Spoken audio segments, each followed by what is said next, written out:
நீங்கள் பார்த்து கொண்டு இருப்பது உங்கள் குங்குமம் ரிவ்யூ. சரி வாங்க வீடியோக்குள்ள போய் என்ன நடக்க போதா அப்படின்னு சொல்லிட்டு பாத்தீங்கன்னா என்ன நடக்குதுங்க, என்ன நடக்குது.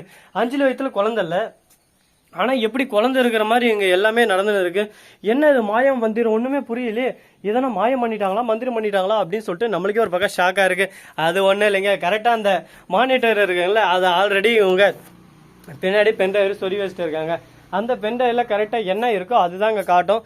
கரெக்டாக இவங்க இது பண்ணுற போது அந்த மானிட்டர் கனெக்ஷன் இருக்குல்ல, அதை ஆன் பண்ணிடுறாங்க. கரெக்டாக வயிற்ற தேய்க்கிற மாதிரி தேசி வயிற்று நல்லாவே குழந்தை இருக்கே, குழந்தை இல்லை நீங்கள் எப்படி சொன்னீங்க அப்படின்னு சொல்லிட்டு கேட்குறாங்க. உடனே நம்ம இலக்கியா திருத்துன்னு முழிக்கிறாங்கன்னா பார்த்துக்கோங்களேன். ஆனால் இந்த விஷயம் நம்ம இலக்கியாவுக்கு தெரியாமல் லாஸ்ட்டில் இலக்கியா மேலே தான் பழி வந்துடுது. இலக்கியா ஜெயிலில் தள்ளுற நிலைமைக்கு ஆளாகிடுறாங்க. இதுக்கப்புறம் என்ன நடக்குதுன்னு சொல்லிட்டு பார்த்தீங்கன்னா கரெக்டாக நம்ம அஞ்சலி இருக்காங்களா, அவங்க என்னடான்னு சொல்லிட்டு குழப்பத்திலே இருக்காங்க. அந்த பைரவி இருக்கால, அவன் வந்து சந்தேகத்தில் எதுக்கும் மானிட்டரில் குழந்தை இருக்கிற மாதிரி வச்சிருங்க ஃபர்ஸ்டே அப்படின்னு சொல்லிட்டு சொல்லிடுறாங்க. அது போலவே செட் பண்ணிடுறாங்க. இந்த விஷயத்த தெரிஞ்சுக்கிட்ட நம்ம இலக்கியாவுக்கு ஒரே சாக்கு, என்னடா இது நம்ம இத்தனை போராட்டம் போட்டுன்னு ஒன்றுமே பண்ண முடியல, இப்போ நாம தான் தோற்று போய் நின்றுக்கிட்டு இந்த அசிங்க அவமான துக்கம் துயரம் இதெல்லாம் தேவையா நமக்கு அப்படின்னு சொல்லிட்டு வெக்கத்தில் கூனி குறுகி போய் நின்று இருக்காங்க.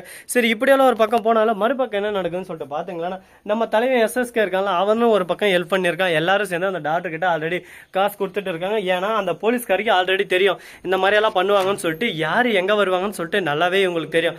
அதனால கரெக்டா பிளான் பண்ணி இந்த இடத்துக்கு இவங்க தான் வருவாங்க. இந்த டாக்டர் கிட்ட நான் போய் ஃபர்ஸ்டே பேசி ஃபர்ஸ்டே காசு கொடுத்துட்டா எந்த பிரச்சனையும் இல்லை அப்படின்னு சொல்லிட்டு ஃபர்ஸ்டே எல்லாத்தையும் பிளான் பண்ணி வச்சிடறாங்க. அடா பாவீங்களா டே, எங்க இலக்கியாவை தோக்கடிக்கிறதுக்கு எத்தனை பேரா எத்தனை வழியில வருவீங்க, புது புது எதிரியா உருவாயினா இருக்கீங்க.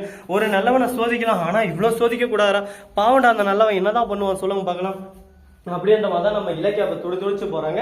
சரி இதெல்லாம் ஒரு பக்கம் போட்டுன்னு சொல்லிட்டு விட்டாலும் மறுபக்கம் நம்ம கௌதமுக்கு குழப்பம் தாங்க முடியல. கௌதம் இருந்துன்னு இலக்கியாவை திட்ட ஆரம்பிச்சான். விட்டு அப்பயே சொன்னல இலக்கியா காத்துன்னு ஒரு பக்கம் டே டே டே டே தும் தும் தும் தும் டம் டம் டம் டான்ஸ் ஆடுறான். ஒரு பக்கம் குழந்தை இருக்கு அப்படின்னு சொல்லிட்டு சந்தோஷம் ஒரு பக்கம் துள்ளி குச்சின்னு இருக்கான்.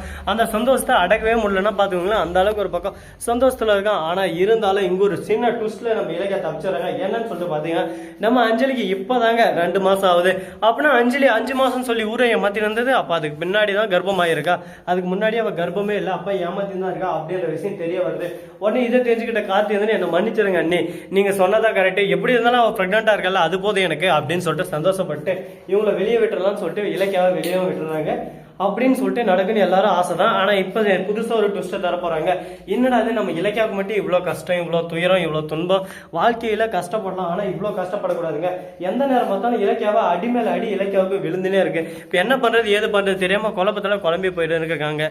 பரவாயில்ல, வாழ்க்கையில எவ்வளவோ அடிபட்டாச்சு, இதெல்லாம் ஒரு அடியடா பாத்துக்கலாம், எல்லாத்தையும் சமாளிச்சுன்னு போனாதான் வாழ்க்கையில நான் முன்னேற முடியும். சும்மாவே வாழ்க்கையில முன்னேறணும்னு சொன்னா யாராலையும் முன்னேற முடியாதுங்க, எல்லா அடியும் பட்டாதான் முன்னேற முடியும். அந்த மாதிரி தான் இங்கேயும் ஒரு பக்கம் போயின்னு இருக்கு. சரி இதெல்லாம் ஒரு பக்கம் போட்டோன்னு விட்டாலும் மறுபக்கம் என்ன நடக்குன்னு சொல்லிட்டு பாத்தீங்கன்னா கரெக்டா நம்ம பைரவி இருக்காங்கல்ல, அவங்க தான் இது எல்லாத்துக்கும் காரணம், மூல காரணம் அப்படின்ற விஷயம் தெரிய வந்துச்சுன்னா நம்ம இலக்கியா என்ன ஷாக் ஆகுவாங்க, என்னென்ன பண்ணுவாங்கன்னு சொல்லிட்டு பொறுத்து வந்து பார்த்தா தெரிய போகுது. சரி இதெல்லாம் ஒரு பக்கம் போக மறுபக்கம் நம்ம சேனலை சப்ஸ்கிரைப் பண்ண நண்பர்கள் சப்ஸ்கிரைப் பண்ணுங்க, லைக் பண்ணுங்க, ஷேர் பண்ணுங்க, டிங் பெல்லை தட்டி விட்டு போங்க. அப்பதான் நான் போற அடுத்தடுத்த வீடியோ உடனுக்குடன் நோட்டிபிகேஷன் வந்து கொண்டே இருக்கும். மிக்க நன்றி, தேங்க்ஸ் ஃபார் வாட்சிங், டாடா, see you, நன்றி, வணக்கம், வந்தனம், வருக தருக.